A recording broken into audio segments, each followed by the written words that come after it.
Hello everyone, welcome back to our channel English माध्यम के platform पे मैं हूं आपकी एडुकेटर प्रियंका ठाकुर और हम सॉल्व कर रहे हैं editorial based practice exercise. Start करते हैं आज का session with thought of the day, that is you will not always be motivated but discipline will keep you going. यानी कि ऐसा ज़रूरी नहीं है कि आप हर वक्त हर समय मोटिवेटेड फील करें। कई बार ऐसा होता है कि आपके जो इमोशंस हैं वो आपके ऊपर हावी हो जाते हैं, है ना, और कुछ करने का दिल नहीं करता। कई बार ऐसा लगता है कि नहीं करें कुछ भी, पढ़ाई भी ना करें, रहने दो, सब कुछ छोड़ो, है ना, सब मोह माया है। लेकिन ऐसे समय में अगर आपने कोई डिसिप्लिन बिल्डअप कर रखा है तो वो आपके बहुत ज़्यादा काम आएगा। वो डिसिप्लिन आपको आगे बढ़ने के लिए प्रेरित करता रहेगा, आपको बाहरी मोटिवेशन की ज़रूरत नहीं पड़ेगी। वो डिसिप्लिन आपको निरंतर चलते रहने के लिए मदद करेगा। ठीक है, चलिए स्टार्ट करते हैं reading comprehension and practice exercise for SSC CGL 2024। The World Health Organization's WHO latest report on the global tuberculosis burden lists positives for India। बोल रहे हैं WHO की जो लेटेस्ट रिपोर्ट है, किसके ऊपर आई है लेटेस्ट रिपोर्ट? ट्यूबरक्लोसिस, दुनिया भर में ट्यूबरक्लोसिस का क्या अभी भार है, क्या उसका इस वक्त पे सिनेरियो चल रहा है, उसके ऊपर जो लेटेस्ट रिपोर्ट आई है वो क्या करती है? लिस्ट पॉजिटिव करना मतलब कि हिंदुस्तान के कुछ पॉजिटिव एस्पेक्ट्स को सामने लाती है, कुछ पॉजिटिव कदम हिंदुस्तान ने उठाए हैं उसके सामने लाती है। The report acknowledges the progress made by the country in closing the gap between detected and undiagnosed cases in the past 8 years। बोल रहे हैं इस रिपोर्ट में इस बात को स्वीकारा गया। एक्नॉलेज करना मतलब स्वीकार करना। क्या स्वीकार किया गया? जो प्रोग्रेस, तरक्की की है हिंदुस्तान द्वारा, मेड बाय द कंट्री मतलब हिंदुस्तान द्वारा, किस चीज में? कि जो गैप था डिटेक्टेड केसेस और अनडायग्नोस्ड केसेस के बीच में, यानी कि मान लो 1 लाख लोगों को टीबी है, 1 लाख लोगों को टीबी है, ठीक है, उसमें से 5,000 को ही हमने डिटेक्ट किया कि 5,000 लोग ही हॉस्पिटल आए, इनको पता चला टीबी है, और बाकी जो है 95,000 लोग, इनका टीबी हमें डिटेक्ट नहीं हो पाया। ठीक है, अनडायग्नोस चला गया, यानी कि पता ही नहीं चला। हो सकता है लोग सामने नहीं आए होंगे, हो सकता है कि सामने आए होंगे पर इतना ज़्यादा हेल्थ केयर फैसिलिटी वहाँ पे थी नहीं और सुविधा थी नहीं, इसलिए ज़्यादा उसको ध्यान नहीं दिया गया। राइट, तो कई कारणों से इसके बीच में गैप बहुत ज़्यादा था। उस गैप को कम करने में हिंदुस्तान काफ़ी हद तक सफल रहा। कितने टाइम में? पास्ट 8 ईयर्स, पिछले 8 सालों में। इन 2023 2023 में India was estimated to have 27 lakh TB cases. हिंदुस्तान में अंदाजतन, एस्टिमेट मतलब अंदाजा, अंदाजतन 27 लाख टीबी केसेस होने का अनुमान लगाया गया, of which 25.1 lakh patients were receiving medicine, जिसमें से कि 25.8 लाख जो लोग हैं, पेशेंट्स हैं, वो मेडिकेशन, उनको दवाई का वगैरह डोजेस वगैरह दिए जा रहे थे, उनकी जो दवा दारू है वो चालू थी। The fact that more than 85% of those suspected to have contracted the bacterial infection were under treatment is significant। बोल रहे ये जो तथ्य है, the fact that की मतलब ये तथ्य कि 85% जो जितने भी लोग, जिन लोगों को इन्फेक्शन हुआ था, कॉन्ट्रैक्टेड द बैक्टीरियल इन्फेक्शन, क्योंकि जो टीबी है वो बैक्टीरिया बॉर्न इन्फेक्शन है, तो इसलिए उसको बोला जा रहा है कि कॉन्ट्रैक्ट किया था, जिनको ये था, जिन लोगों को ये बीमारी थी, उनमें से 85% लोगों का ट्रीटमेंट चालू है। ये बहुत ही अपने आप में सिग्निफिकेंट, महत्वपूर्ण बात है। वो भी ये देखते हुए गिवन द डिजीज विरलेंस, मतलब कि इस डिजीज की सिवियरिटी, इस डिजीज की कितना डेडली है, ये घातक है, ये देखते हुए ये नंबर बहुत ही ज्यादा महत्वपूर्ण है। More than 50% of those who don't fall under, more than मतलब 50% से ज्यादा वो लोग जो इसके अंदर नहीं आते, किसके अंदर नहीं आते? The medical systems radar succumb to infection, जो इस मेडिकल सिस्टम के रेडार के, इस मेडिकल सिस्टम के दायरे के अंदर नहीं आते, वो इस इन्फेक्शन की वजह से अपनी जान से हाथ धो बैठे हैं। सकम मतलब मृत्यु हो जाना है, किसी चीज को सरेंडर कर देना, तो यहाँ पे वो इस इन्फेक्शन के आगे घुटने टेक देते हैं, यानी कि उनकी मृत्यु हो जाती है। The report also list successes in containing multi drug resistant TB. इस रिपोर्ट में इस बात की भी सफलता दिखाई गई है कि मल्टी ड्रग रेजिस्टेंट टीबी को भी हम लोग क्या बोलते हैं, कंट्रोल कर पाए हैं। तो अब मल्टी ड्रग रेजिस्टेंट टीबी क्या हो गया? मल्टी ड्रग रेजिस्टेंट टीबी ये हो गया कि जहाँ पे प्राइमरी और सेकेंडरी दवाइयाँ जो है असर नहीं करती। ठीक है, टीबी का ऐसा वर्जन जो बोलते हैं म्यूटेटेड वर्जन, जो दवाइयों को रेजिस्ट करता है, उनको अवरोधित करता है। Signalling the efficacy of some of the recent interventions of the government. तो क्योंकि हम कुछ मल्टी ड्रग रेजिस्टेंट टीबी को भी कंट्रोल करने में सफलता हासिल कर चुके हैं, तो ये सिग्नलिंग इशारा करता है एफिकेसी, प्रभावशाली, किस चीज का प्रभावशाली होना, कि कुछ रीसेंट जो हस्तक्षेप सरकार द्वारा किए गए वो बहुत ज्यादा प्रभावशाली रहे। Shortening the treatment period, for instance, उदाहरण के तौर पे जो ट्रीटमेंट पीरियड को इसमें कम कर दिया गया वो भी काफी प्रभावशाली रहा। WHO data shows that India registered an 18% decline in TB incidence. WHO की रिपोर्ट में ये दिखाया गया है कि हिंदुस्तान में टीबी के इंसिडेंस यानी कि टीबी के केसेस में 18% रजिस्टर्ड केसेस में 18% का डिक्लाइन आया है। डिक्लाइन मतलब कमी आई है इन द पास्ट 8 ईयर्स, पिछले 8 सालों में। This is more than double the pace of decline compared to the global decline of 8%. तो ये जो हमारी गति है, जिस गति से या जिस आंकड़े से हमारे देश में टीबी की मात्रा कम हो रही है, टीबी के पेशेंट्स की संख्या कम हो रही है, वो काफी महत्वपूर्ण है और काफी ज्यादा है। दुनिया भर का अगर कंपेयर करें, दुनिया भर में सिर्फ 8% की दर से कम हो रहा है और हिंदुस्तान में 18% के। The premium health agency suggest, ये बताया किसने, देश प्रीमियम मतलब सबसे ऊपर वाली, सबसे अच्छी। WHO क्या है, एक हेल्थ एजेंसी है, तो उसको बोला जा रहा है the premium health agency suggest. The दिखाता है उस एजेंसी को जिसका पहले डिस्कशन हुआ है, और पहले केवल WHO का ही डिस्कशन हुआ है। ठीक है। However, at this pace, हालांकि इस गति से the country will find it difficult to realize its target of eradicating the disease by 2025. अब देखो, वैसे तो अच्छी बात है कि दुनिया के कंपैरिजन में तो हम 18% से कर रहे हैं डिक्लाइन, लेकिन ये हमारे लिए मुसीबत की बात क्यों है? क्योंकि हमने खुद को टारगेट दिया है कि हम 2025 तक पूरी तरीके से टीबी मुक्त भारत तैयार करेंगे। तो उसके लिए तो ये बहुत स्लो दर है, क्योंकि अब 2024 तो चल ही रहा है, नवंबर तो आ चुका है, अगले साल 2025 स्टार्ट हो जाएगा। तो क्या हम तब तक पूरी तरीके से टीबी को एराडिकेट कर पाएंगे? जो हमने टारगेट खुद को दिया है, क्या हम उसको पूरा कर पाएंगे? ये दुविधा वाली बात है। डिस्पाइट द गवर्नमेंट्स कमिटमेंट, बावजूद सरकार के कमिटमेंट्स के, challenges such as insufficient awareness, इस तरीके के चैलेंजेस जैसे कि लोगों के अंदर जागरूकता की कमी है, इनएडिक्वेट मेडिकल फैसिलिटीज, पर्याप्त मात्रा में मेडिकल सुविधाओं की अभाव है, and under nutrition come to dog the TB elimination programme बोल रहे हैं। और अंडर न्यूट्रिशन यानी कि क्योंकि हिंदुस्तान एक गरीब और विकासशील देश है और हमारी बहुत ज़्यादा आबादी जो है वो जैसे कि डेटा बनाया जाता है कि 800 करोड़ लोगों को मुफ्त राशन दिया जाता है, तो न्यूट्रिशन की कमी है। ठीक है, कई लोग ऐसे भी होंगे जो उस मुफ्त राशन के दायरे से भी बाहर रह रहे होंगे। ठीक है, तो वहाँ पे लोगों के पास न्यूट्रिशन क्योंकि प्रॉपर नहीं है, तो ये सारी समस्याएं क्या है, कंटिन्यू टू डॉग करना मतलब परेशान करना। टीबी एलिमिनेशन, एलिमिनेशन मतलब खत्म करना, टीबी को खत्म करने का जो हमारा प्रयास है उसको परेशान करते हैं ये सारे चैलेंजेस। लास्ट ईयर, पिछले साल, a Lancet report pointed out that poor diet in adults contributes to 35 to 45% of all new cases annually. बोल रहे हैं पिछले साल लैंसेट की एक रिपोर्ट में ये बताया गया था, पॉइंट आउट किया गया था, मतलब कि ध्यान दिलाया गया था इस बात के ऊपर कि अगर वयस्कों की डाइट खराब हो, उनकी डाइट प्रॉपर ना हो, तो सालाना हम 35 से 45% नए केसेस दर्ज करवा सकते हैं केवल इम्प्रॉपर डाइट की वजह से।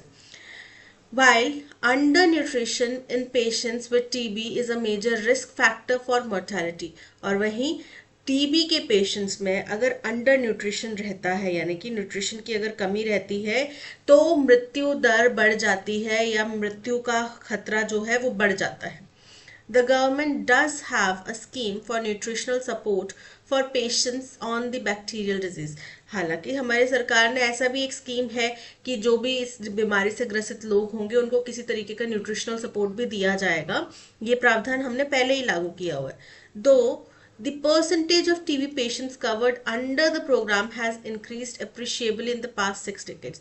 लेकिन क्या हुआ है, कि जो जितनी मात्रा में, जितने परसेंटेज में, जितने लोग इस स्कीम के अंदर, टीबी पेशेंट्स इस स्कीम के अंदर दर्ज किए गए हैं, उनको कवर किया जा रहा है, वो पिछले 6 दशकों में, 6 दशकों मतलब 60 साल में। अब कोई बोले कि पिछले 8 महीनों में, 8 साल में हमने काम किया, ऐसा नहीं है। ये पिछले 60 साल से काम चल रहा है और पिछले 60 सालों में उनकी संख्या काफी बढ़ गई है। Experts say that the amount is too less to adequately benefit the economically disadvantaged. बोल रहे हैं, लेकिन फिर भी एक्सपर्ट्स का मानना ये है कि जो ये आंकड़ा है या जो अमाउंट दी जा रही है वो बहुत कम है, कि जो इकोनॉमिकली डिसएडवांटेज मतलब कि जो लोग गरीब तबके से आते हैं या वंचित वर्ग से आते हैं, आर्थिक जहाँ पे तंगी है, वो लोग प्रॉपर न्यूट्रिशन इस अमाउंट से नहीं प्रोवाइड करा सकते बीमार व्यक्ति को। Government data also shows that support continues to elude more than a fifth of the TB infected. elude मतलब बच निकलना। तो सरकार का डेटा ये भी बताता है कि ये जो सपोर्ट है ये लगभग fifth of the TB infected, मतलब 1/5 जो टीबी इन्फेक्टेड लोग होंगे, मतलब हर 5 में से एक व्यक्ति उससे बच जाता है, इस सपोर्ट से बच जाता है। A study published in PLOS Global Health last year noted that the families of a significant section of the TB affected in India faced catastrophic cost. बोल रहे हैं, एक स्टडी की गई थी पीलॉस ग्लोबल हेल्थ करके, उसमें लास्ट ईयर एक स्टडी पब्लिश हुई थी। उसमें कहा गया था कि जो परिवार किसी खास समुदाय से, खास तबके से आते हैं, जो कि टीबी अफेक्टेड परिवार हो या उनके परिवार में कोई व्यक्ति टीबी से ग्रसित हो, उनको बहुत ही ज्यादा कैटेस्ट्रॉफिक मतलब विनाशकारी वहां पे कॉस्ट बेयर करनी पड़ती है। क्योंकि टीबी का बीमारी का इलाज ऐसा नहीं है कि बस आपको हर मेडिसिन अवेलेबल हो जाएगी, ठीक है। तो हो सकता है कि उनको, और आपको ये भी पता होगा कि टीबी जो है वो इन्फेक्शन फैलने वाला है, हवा के जरिए फैलता है। तो कई लोग, क्या होता है कि उसको, उस व्यक्ति के घर आना जाना, उसको काम पे रखना, उसके घर के किसी व्यक्ति को काम पे रखना, ये सब चीजें अवॉइड करते हैं। WHO estimates this figure to be as high as 20%. WHO का अनुमान है कि ये आंकड़ा 20% से भी ज्यादा, इतना 20% के आसपास है। The global agency flags a significant fall in funding to eradicate the disease in India. Global agency ने इशारा किया है, फ्लैग करा है, चिन्हित किया है कि जो फंडिंग इस बीमारी को इरेडिकेट करने के लिए चाहिए थी, उसमें काफी मात्रा में कमी आई है। From $432.6 million in 2019 to $302.8 million in 2023. जो 2019 में 432.6 मिलियन डॉलर का आंकड़ा था, नंबर था, वो 2023 में घट के केवल 302.8 मिलियन डॉलर रह गया है। The government has been open to course correct its TB elimination program. अब सरकार ने बिल्कुल खुली बाहें रखी हैं कि ठीक है, हमसे कोई गलती होगी तो हम उसमें सुधार करेंगे। Given its reach, course correction का मतलब होता है सुधार करना, ठीक है। तो कोर्स करेक्शन की बात सरकार ने करी है। Given its reach, the government's health insurance programme could be open to TB patients. अब इसकी पहुंच को देखते हुए सरकार के जो हेल्थ इंश्योरेंस प्रोग्राम है वो टीबी पेशेंट्स के लिए भी ओपन किए जा सकते हैं, especially those with the more virulent form of infection. खास तौर पे वो लोग जिनको कि इस इन्फेक्शन का ज्यादा घातक, ज्यादा डेडली वर्जन अफेक्ट कर चुका है।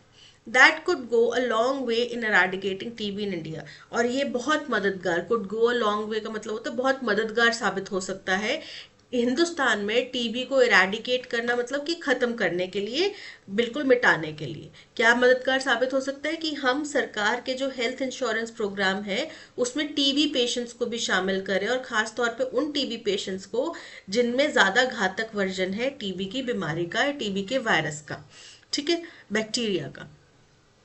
चलिए, आई होप आपको समझ में आया होगा। पैसेज काफी सिंपल पैसेज है, कुछ डेटा बताया गया है, हिंदुस्तान का क्या पोजीशन है इस वक्त वो बताया गया है, हमारा टारगेट क्या है और हम कब तक ये कर सकेंगे, कहाँ चीज सरकार की तरफ से कमी आई है, कहाँ सरकार ने बेहतर काम किया है, ये सारी चीजें यहाँ पे डिस्कस की गई हैं। चलिए, स्टार्ट करते हैं with question number 1. Which factor is identified as a significant risk for mortality among tuberculosis patients in India as per the passage के अनुसार इनमें से कौन सी एक कारण है जिसकी वजह से टीबी के पेशेंट में मृत्यु दर जो है वो बहुत ज़्यादा रिस्क हो जाता है उसका. तो हमने अंडर न्यूट्रिशन की बात करी थी कि अंडर न्यूट्रिशन की वजह से मृत्यु दर जो है उसका रिस्क जो है वो बढ़ जाता है. Access to multi drug resistant TB treatment. अगर आप मल्टी ड्रग रेजिस्टेंट टीबी का ट्रीटमेंट करवा सकते हैं तो फिर आपकी मृत्यु के चांसेस तो कम हो जाएंगे ना. तो ये इनकरेक्ट है. Under nutrition in TB patient correct है. Limited awareness of TB. TB की कम जानकारी की वजह से मृत्यु दर जो है उसके चांसेस बढ़ जा रहे हैं, ये ज़रूरी नहीं है. टीबी की हाँ जानकारी कम होगी तो आप रिपोर्ट नहीं कर पाएंगे, आप प्रॉपर ट्रीटमेंट नहीं ले पाएंगे तो मृत्यु दर ज़रूर बढ़ेगा, बट ये एक सिग्निफिकेंट रिस्क नहीं है मोर्टेलिटी का. इनएडिक्वेट गवर्नमेंट फंडिंग इनकरेक्ट है. और 2 करेक्ट है तो only 2 option B is correct. Why does the WHO report consider India's decline in TB incidence notable in comparison to global decline? बोल रहे हैं WHO जो है हिंदुस्तान में टीबी की कमी को ज़्यादा महत्वपूर्ण या काफ़ी अहम क्यों मानता है कंपैरिजन करते हुए दुनिया के ग्लोबल डिक्लाइन में? क्योंकि हिंदुस्तान में 18% की कमी आई है और दुनिया भर में केवल 8% की कमी आई है. तो जाहिर सी बात है क्योंकि हमारा आंकड़ा बड़ा है, हमारा नंबर बड़ा है, तो इसलिए हमारा वो जो हमारी ये अप्रोच है या जो हमारी टीबी इंसिडेंट्स में कमी आई है वो भी ज़्यादा नोटेबल होगी, राइट. कि ये डबल है, बट केवल डबल होना यहाँ पे बड़ी बात तो नहीं है ना कि हमारा डबल आंकड़ा है उनसे इसलिए हम ज़्यादा बेहतर है. नहीं, वजह ये नहीं है, केवल ये नहीं है, ये भी एक वजह है. बट दूसरा जो इम्पोर्टेंट चीज़ है कि क्यों इसको माना जा रहा है कि दुनिया भर का जो डिक्लाइन है वो हिंदुस्तान के कंपैरिजन में काफ़ी कम है और हिंदुस्तान एक गरीब डेवलपिंग कंट्री है और इसमें कई सारे ऐसे देश होंगे जो डेवलप्ड कंट्रीज होंगे. ठीक है. India has already achieved it's TB eradication target incorrect है. India has significantly increased its decline rate is more than double the global decline rate. Correct है. हिंदुस्तान का 18%, दुनिया का 8%, डबल ही है. डबल कितना होता है? 16. हिंदुस्तान का 16 से ज़्यादा है, तो ये करेक्ट है. India has already achieved its TB eradication target. Incorrect है. India has significantly increased its TB funding. कम हुई है ना, बड़ी थोड़ी है, तो इनकरेक्ट है. The global decline in TB cases is minimal compared to India's progress. बिल्कुल करेक्ट है. दुनिया के ऐसे देश जो एक डेवलप्ड इकोनॉमी है या डेवलपिंग इकोनॉमी है उन सबका अगर टोटल मिला के देखा जाए और केवल हिंदुस्तान का इकलौता देखा जाए तो हिंदुस्तान ने ज़्यादा बेहतर परफॉर्म करा है. तो यानी कि 1 and 4 are correct. 1 and 4 option C is correct. What is suggested as a potential improvement to India's TB eradication program in the passage? बोल रहे हैं पैसेज में हिंदुस्तान का जो टीबी इरेडिकेशन प्रोग्राम है उसमें इम्प्रूवमेंट के लिए क्या संभावनाएं बताई गई हैं, क्या सजेशन दिए गए हैं. Providing health insurance coverage for TB patients. कि टीबी पेशेंट्स को आप हेल्थ इंश्योरेंस कवरेज दो तो उनका स्टेटस बेहतर हो जाएगा क्योंकि उनको प्रॉपर न्यूट्रिशन मिल जाएगा और उनको मेडिकल एक्सपेंसेस भी ज़्यादा खर्च नहीं करने पड़ेंगे. Doubling the current nutritional support for TB patients. ऐसा सुझाव नहीं दिया गया कि आप 2 गुना बढ़ा दो रकम को. Increasing the detection rate of undiagnosed TB cases. इसके बारे में भी बात नहीं करेंगे. Shortening the treatment period of TB. इसको एक कारण बताया गया कि जो टीबी में कमी आई है इरेडिकेशन प्रोग्राम में, टीबी की बीमारी में जो कमी आई है वो इसलिए आई है क्योंकि हम अब लोगों को ये जो छोटा ट्रीटमेंट है टीबी का वो आसानी से अफोर्डेबल या एक्सेसिबल हो गया है. अफोर्डेबल नहीं है पर एक्सेसिबल है. ठीक है. पर यहाँ पे क्योंकि ये कर दिया जाएगा इसलिए प्रोग्राम सही हो जाएगा या इसलिए हमारा टारगेट कंप्लीट हो जाएगा, ऐसा कहना सजेस्ट नहीं किया गया है. सो यानी कि केवल 1 is correct, only 1 A is correct. What can be inferred about the government's current approach to TB eradication from the passage? सरकार की करंट अप्रोच क्या है टीबी eradication के बारे में? The government is willing to adjust its strategies based on emerging need. Correct है ये चीज. उन्होंने बोला ना कि सरकार कोर्स करेक्शन के लिए तैयार है. The government's funding for TB eradication has consistently increased over recent years. Incorrect है. कमी आई है उसमें. The government prioritizes nutritional support but may need to enhance its effectiveness. तो सरकार का प्रयास तो है कि भाई वो करे, उन लोगों को न्यूट्रिशनल सपोर्ट दे, क्योंकि अभी भी वो देती है, लेकिन अभी उसको ज़रूरी ये है कि वो उसको और ज़्यादा बढ़ाए, क्योंकि जितना वो सपोर्ट देती है उतना पर्याप्त नहीं है। ठीक है, तो ये करेक्ट है। The governments measures have fully resolve the challenges of TB eradication, incorrect है। सरकार के आगे बहुत सारे चैलेंजेस अभी भी आ रहे हैं, जो कि बताया गया कि ये क्या कहते हैं, डॉग करते हैं। इस तरीके के चैलेंजेस हमारे टीबी इरेडिकेशन प्रोग्राम को डॉग करते हैं। ठीक है, तो ये इनकरेक्ट हो जाता है। So 1 and 3 are correct, 1 and 3, both 1 and 3, option B is correct. Which of the following can be inferred as a primary obstacle to India's goal of eradicating TB by 2025? बोल रहे हैं इनमें से क्या चीज को हम प्राइमरी ऑब्स्टिकल, मुख्य बाधा मानते हैं हिंदुस्तान का 2025 तक का टीबी इरेडिकेशन का जो टारगेट है उसको अचीव करने के लिए? Insufficient funding and under nutrition among TB patients, correct है। Rapid decline in TB incident globally, अगर दुनिया भर में कम होगा तो हिंदुस्तान भी दुनिया का ही हिस्सा है ना, उसमें भी कम होगा। तो अगर तेजी से कम होगा तो हमारा टारगेट तो अच्छे से पूरा हो जाएगा, तो ये इनकरेक्ट है। The governments focus on multi drug resistant TB over regular TB, तो ऐसा नहीं है कि रेगुलर टीबी केसेस को नजरअंदाज किया जा रहा है और मल्टी ड्रग रेजिस्टेंट वाले टीबी को ज्यादा ध्यान दिया जा रहा है, ऐसा तो बिल्कुल नहीं है, तो ये इनकरेक्ट है। A lack of effective treatment options for TB in India, तो प्रभावशाली ट्रीटमेंट ऑप्शंस हमारे पास अवेलेबल है, इसकी कमी नहीं है, पर वो अफोर्डेबल हो, एक्सेसिबल हो, ये हमारे को सुनिश्चित करना जरूरी है। तो यानी कि option first is correct, only one, option A is correct. We should plan our actions judiciously before going to war. Judiciously का एंटोनिम बताना है, इसका मतलब क्या होता है? judiciously सूझबूझ के साथ में, समझदारी के साथ में, बुद्धिमानी से, कि युद्ध पर जाने से पहले हमें अपना एक्शन प्लान जो है बहुत सावधानी से सूझबूझ के साथ में डिसाइड करना चाहिए। तो इसका विपरीत क्या हुआ? बिना सोचे समझे चलो हथियार वगैरह लेके लड़ने के लिए, कोई प्लानिंग की जरूरत नहीं है, अटैक कर देंगे, फिर जब वो अटैक करेंगे काउंटर अटैक करेंगे, फिर देखेंगे क्या होता है। ठीक है, सोचने की जरूरत नहीं है। तो इस तरीके को क्या बोलेंगे? फर्स्ट है इरैशनल, इरैशनल मतलब बिना सोचे समझे। इररेवरेंट, इररेवरेंट मतलब अनादर करना किसी का। इररेलेवेंट, किसी के साथ में संबंधित ना होना। इरिटेटिंगली, इरिटेटिंगली मतलब चिड़चिड़ाने वाला चीज, क्या आप किसी को परेशान कर रहे हैं। तो यहाँ पे ऑप्शन ए बिना सूझबूझ के, यानी कि irrational is correct antonym for judiciously. Almost immediately, लगभग तुरंत ही, they heard the high shrill piercing cry of tires on the side road. अब इसका वन वर्ड सब्स्टिट्यूट करना है। जब टायर्स के ऊपर एकदम से आप ब्रेक लगाते हैं बड़ी स्पीड में आ रहे, तो कितनी अजीब सी वो ची करने की आवाज नहीं आती, जो कानों को एकदम चुभती सी है, और आपके स्किन में भी कई बार रोंगटे खड़े हो जाते हैं उस आवाज को सुन के। तो उसको क्या बोलते हैं? स्क्रीच। कैसी आवाज होती है वो? स्क्रीच। तो फर्स्ट है ब्लीच, बिल्कुल करेक्ट नहीं है। Beseech, creech, screech, option D is correct. It was as simple as announcing what you have in your store or the services you offer in your premises.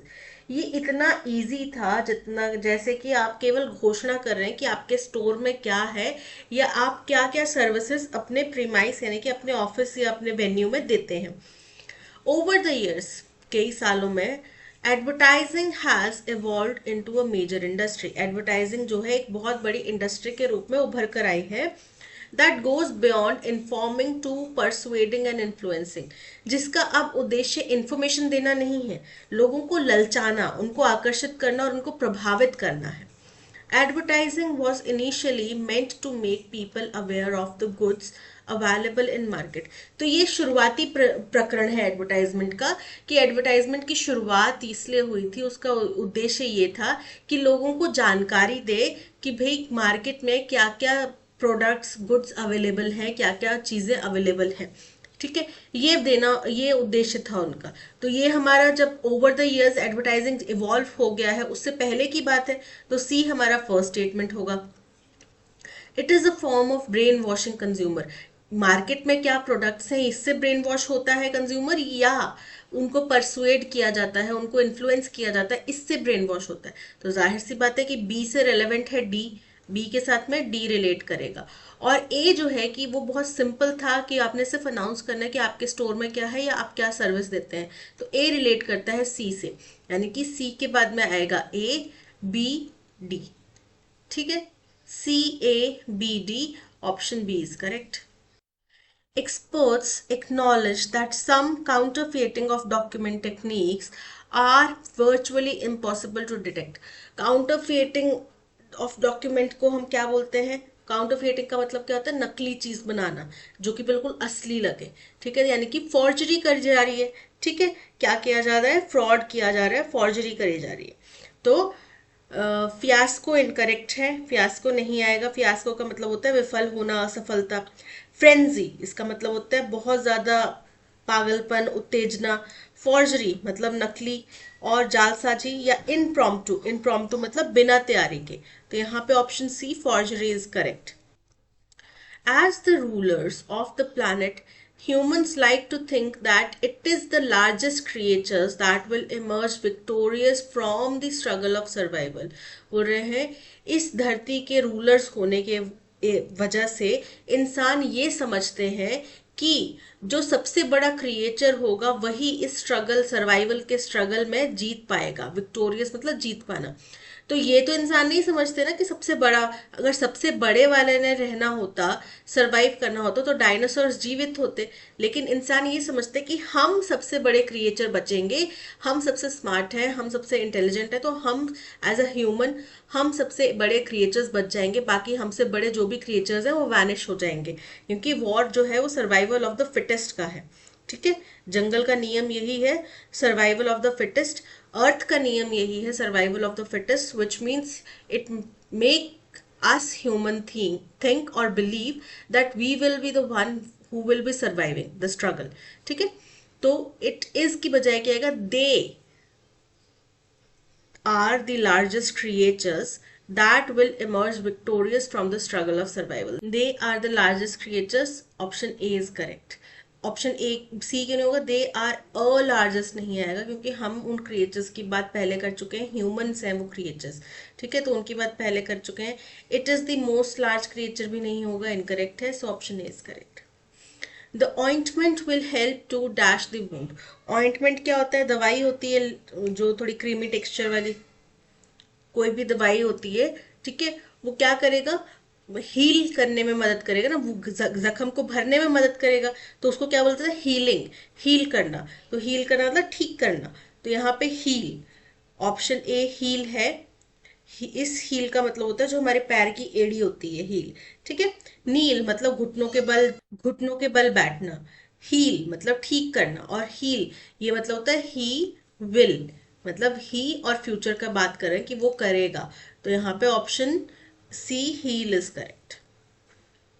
False news websites, नकली खबर वाली जो websites होती हैं, spreading propaganda about politics, खबर फैलाती हैं. Propaganda कुछ एक प्रोपोगंडा क्या होता है कि एक आप अपना कुछ मनगढ़ंत कुछ षड्यंत्र फैला रहे हैं कि लोग यही बिलीव करें.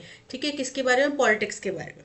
थ्राइव बिकॉज, थ्राइव करना मतलब फलना फूलना, क्योंकि द एडवर्टाइजमेंट्स एंड पॉलिटिशियंस, क्योंकि जो न्यूज में एडवर्टाइजमेंट्स आती हैं या फिर जो पॉलिटिशियंस होते हैं, एंड सोशल नेटवर्किंग साइट्स, और जो सोशल नेटवर्किंग साइट्स हैं, make a lot of money, बहुत पैसा कमाते हैं. तो false news and websites, false news websites and social networking sites, A के बाद में डी. थ्राइव ये फलते फूलते हैं because the advertisements and politicians, A D सी.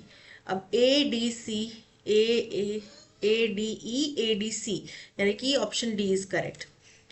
इसके बाद में क्या आएगा? बी, कि ये कैसे फलते फूलते हैं? एडवर्टाइजमेंट्स की वजह से. और जो पॉलिटिशियंस हैं वो प्रोपोगंडा फैलाते हैं पॉलिटिक्स के बारे में और बहुत सारा पैसा कमाते हैं. ठीक है, तो अरेंजमेंट बन गया A D C B E, option D is correct. They are building a new hospital in this city, वो शहर में एक नया हॉस्पिटल बना रहे हैं. पैसिव वॉइस में कन्वर्ट करना है. आर और बिल्डिंग तो हमारे वर्ब हो गए, हेल्पिंग वर्ब और मेन वर्ब. दे हमारा सब्जेक्ट है. ठीक है, एक नया हॉस्पिटल ऑब्जेक्ट है. कहाँ पे? शहर में. तो प्रेपोजिशन के साथ में आगे की स्टेटमेंट. तो बोल रहे हैं अ न्यू हॉस्पिटल. अब क्योंकि बीइंग बिल्डिंग है, आईएनजी फॉर्म में है, तो बी की आईएनजी फॉर्म आएगी, बीइंग हो जाएगा. A new hospital is being built in the city. ठीक है, a new hospital by them. A new hospital will be built, बनाया जाएगा नहीं, बनाया जा रहा है। A new hospital is being built in this city by them, option B is correct. Attack, attack का एंटोनिम बताना है। अटैक का मतलब होता है हमला करना, आक्रमण करना। तो एंटोनिम क्या आएगा, या तो बचाव करना या शांति से बैठ जाना। फर्स्ट है एम्बुश, एम्बुश का मतलब होता है घात लगाना। एंगेजमेंट, एंगेजमेंट होता है किसी के साथ में भिड़ंत। डिफेंस मतलब बचाव करना, और प्रोडक्शन मतलब कुछ चीज उत्पादन करना। तो यहाँ पे option C defence is correct. To bring to light, to bring to light का मतलब होता है किसी चीज को उजागर करना, किसी चीज को सबके सामने लाना, यानी कि डिस्क्लोज करना। To disclose, option A is correct. To disengage, किसी से बातचीत हट जाना। इंगेज इन कॉन्वर्सेशन, बातचीत करना। टू लाइटन मतलब हल्का करना, या फिर जैसे टेंस माहौल हो गया तो to lighten up the mood या to lighten up the environment, मतलब कि उसको हल्का करना, माहौल को हल्का करना। विलिंग टू गो, जाने का इच्छुक है। इज नॉट, नहीं है। माई सन, मेरा बेटा। कैंपिंग, कैंपिंग के लिए। तो my son is not willing to go camping. ठीक है, इतना सा था।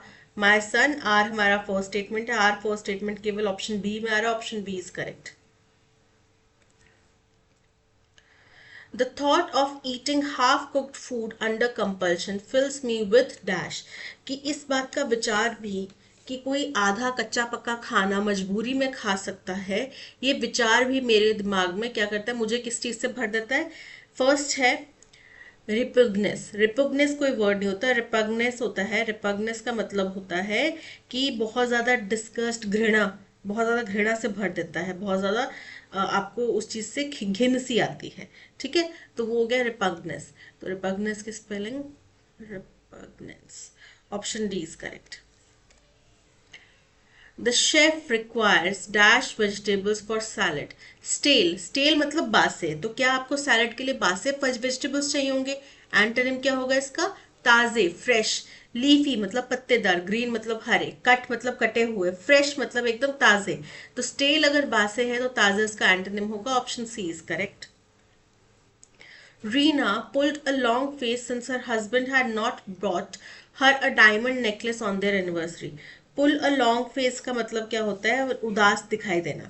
तो रीना बहुत ज्यादा उदास थी क्योंकि उसके हस्बैंड ने उनकी एनिवर्सरी पे उसको डायमंड नेकलेस नहीं दिया था। So long, pulled a long face, to be electrified incorrect है। To look sadden, option B is correct. Select the sentence that has grammatical error. It is impossible to wake Christian up in the morning, कि Christian को सुबह सुबह उठाना impossible है। It is said that Joseph was not ready to go to war, ऐसा कहा जाता है कि जोसेफ वॉर, युद्ध पे जाने के लिए तैयार नहीं था। करेक्ट है। Karl Marx was a renowned social scientist, Karl Marx एक बहुत प्रख्यात सोशल साइंटिस्ट थे। Indian force are known for their loyalty and integrity. अब इंडियन फोर्स जो है सिंगुलर है, कि हिंदुस्तान की फोर्स की बात की जा रही है एक सिंगुलर एंटिटी की तरह, तो आर नहीं आएगा, इज नोन, उसको जाना जाता है, इज नोन आएगा। So option D is correct. The adverse, adverse मतलब बहुत ही खराब, डैश ऑफ क्लाइमेट चेंज, तो जो सबसे ज्यादा खराब प्रभाव हो सकता है क्लाइमेट चेंज के, एंड एनवायरमेंटल डिग्रेडेशन, और वातावरण के दूषित होने के, are increasingly driving human mobility the world over, वो हिंदुस्तान को दुनिया भर में क्या कर रहे हैं, परेशान कर रहे हैं। पर्टिकुलरली और परेशान कर रहे हैं, और साथ ही साथ मोबिलिटी मतलब कि लोग एक जगह को छोड़ के दूसरी जगह जा रहे हैं। Particularly in countries with high exposure and low dash capacity, खास तौर पे उन देशों में जहां पे खतरा, एक्सपोजर जो है ज्यादा है और लो डैश है capacity. While most climate related mobility currently occurs within countries, हालांकि अभी तक जितना भी climate related mobility है वो देश के किसी देश के अंदर ही है, ऐसा नहीं कि लोग अपना देश छोड़ के दूसरे देश चले जा रहे हैं, ऐसा नहीं हुआ है, लेकिन हाँ अपने देश के एक कोने से दूसरे कोने तक वो मूव कर रहे हैं। Dispose desperation and deteriorating environments can also compel people to seek a livelihood elsewhere through dash migration. अब क्योंकि लोग इतने परेशान हैं और वो इतना ज़्यादा इस चीज़ से बचना चाहते हैं, उनका डेस्परेशन दिखाई दे रहा है और एनवायरमेंटल कंडीशंस भी डिटीरियोरेट हो रही हैं, यानी कि ख़राब होती जा रही हैं, तो ये लोगों को मजबूर कर सकता है कि वो दूसरी जगह जाके माइग्रेट करके क्या कर सके, लाइवलीहुड दे सके, ले सके।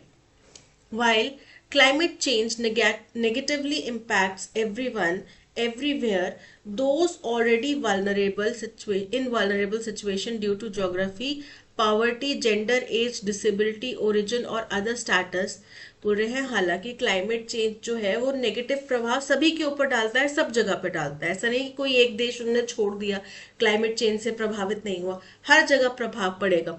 लेकिन जो लोग ऑलरेडी रिस्क पर हैं, वल्नरेबल स्थिति में है, रिस्क पर हैं, चाहे उनकी ज्योग्राफी ऐसी हो, चाहे लोग पहाड़ी इलाकों में रह रहे हों या रेगिस्तान वाले इलाकों में रह रहे हों, चाहे गरीब हो, कोई स्त्री पुरुष हो, किसी भी एज का हो, कोई डिसेबिलिटी हो, किसी को किसी भी समुदाय से आता हो, ओरिजिन से आता हो, या और कोई भी उसका स्टेटस हो, इंक्लूडिंग माइग्रेंट वुमेन, चाहे कोई माइग्रेट करके महिला हो, who dash climate sensitive livelihoods, जो काम करती हो क्लाइमेट सेंसिटिव लाइवलीहुड्स में, and children who are less able to survive extreme weather events, और बच्चे हों जो कि इतने भयानक वेदर इवेंट्स को सर्वाइव नहीं कर पाए, are at the greatest risk of suffering harm.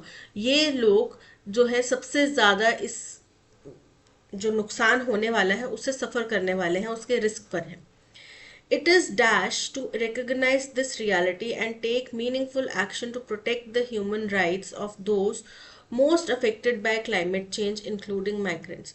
तो it is high time हो सकता है, it is correct time हो सकता है, तो बोल रहे ये सही समय है कि हम हकीकत को recognize करें, माने, और मीनिंगफुल यानी कि सही कदम उठाएं उन लोगों को, अधिकारों को बचाने के लिए जो इससे क्लाइमेट चेंज से सबसे ज्यादा प्रभावित होंगे, चाहे फिर वो माइग्रेंट क्यों ना हो। ऐसा नहीं होना चाहिए कि हम अपने नागरिकों को बचाएंगे, दूसरों के बारे में हम नहीं सोचेंगे, चाहे वो माइग्रेट कर कर आए हैं, लेकिन फिर भी आपको उनको मदद करनी चाहिए। The adverse dash of climate change, practice मतलब किसी चीज का अभ्यास करना, इफेक्ट्स प्रभाव, अफेक्ट्स प्रभावित, रिनाउंस का मतलब होता है त्यागना, तो यहाँ पे इफेक्ट्स की बात की जा रही है, option B is correct.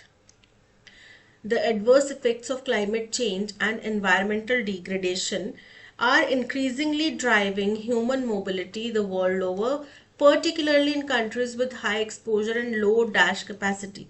minimum मतलब कम से कम, अफेक्टिव मतलब प्रभावशाली, अडेप्टिव मतलब किसी को अपने परिस्थिति में ढालना, ठीक है, और अडॉप्टिव मतलब किसी को गोद लेना। तो यहाँ पे लो अडेप्टिव कैपेसिटी यानी कि उनके पास में लोगों को अपने परिवेश में ढालने की क्षमता नहीं है, यानी कि उनके पास पर्याप्त संसाधन नहीं हो सकता है, या उनके पास पर्याप्त जगह नहीं हो सकती इतने लोगों को अकोमोडेट करने के लिए, उनकी बात की जा रही है। So option C is correct. While most climate-related mobility currently occurs within countries, desperation and deteriorating environments can also compel people to seek a livelihood elsewhere through dash migration। irregular migration का मतलब होता है कि नियमित तौर पे नहीं जाते, लेकिन कभी कभार वहां पे ज्यादा माइग्रेशन होता है।